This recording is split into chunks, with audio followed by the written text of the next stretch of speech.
Beximco industrial পার্কের 12টি কারখানার মধ্যে 16টির কোনো অস্তিত্ব না থাকলেও এসব কোম্পানির নামে 12,000 কোটি টাকা ঋণ নিয়েছে বলে জানিয়েছেন শ্রম ও কর্মসংস্থান মন্ত্রণালয় ও নৌপরিবহন মন্ত্রণালয়ের উপদেষ্টা ব্রিগেডিয়ার জেনারেল অবসরপ্রাপ্ত ডক্টর এম সাখাওয়াত হোসেন। বৃহস্পতিবার বিকেলে সচিবালয়ে বেক্সিমকো ইন্ডাস্ট্রিয়াল পার্কের শিল্প প্রতিষ্ঠান সমূহের শ্রম ও ব্যবসায় পরিস্থিতি পর্যালোচনা সংক্রান্ত উপদেষ্টা পরিষদ কমিটির সংবাদ সম্মেলনে এ তথ্য জানান তিনি। বেক্সিমকো ইন্ডাস্ট্রিয়াল পার্কে অবস্থিত 32টি ফ্যাক্টরির বিপরীতে আবার নোট করেন 29,925 কোটি টাকা সহ বেক্সিমকো লিমিটেডের মোট ব্যাংক ঋণ আজকে প্রায় 40,000 কোটি টাকারও বেশি। এটা হয়তো আর কয়েকদিন পরে আমরা আরো এক্সাক্ট ফিগারটা দিতে পারবো। এর মধ্যে শুধুমাত্র জনতা ব্যাংকের পাওনা 23,285.42 কোটি টাকা, হাজার কোটি টাকা।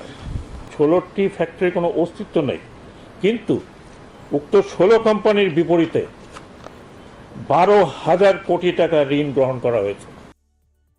সাখাওয়াত হোসেন বলেন 12টি কারখানাকে ব্যবস্থাপনা কর্তৃপক্ষ বন্ধ করেছে, যা সরকারের কোনো সিদ্ধান্ত নয়। বর্তমানে সেখানে মাত্র 3টি কারখানা চালু রয়েছে। তিনি আরো বলেন বেক্সিমকো ইন্ডাস্ট্রিয়াল পার্কে অবস্থিত 32টি কারখানার বিপরীতে 29,925 কোটি টাকা সহ বেক্সিমকো লিমিটেডের মোট ব্যাংক ঋণ বর্তমানে 40,000 কোটি টাকারও বেশি। এর মধ্যে শুধুমাত্র জনতা ব্যাংকের পাওনা 23,285 কোটি 42 লাখ টাকা। গত সরকারের লুটপাটের একটা উদাহরণ এটি, সর্বোচ্চ ব্যাংক লুট এটি।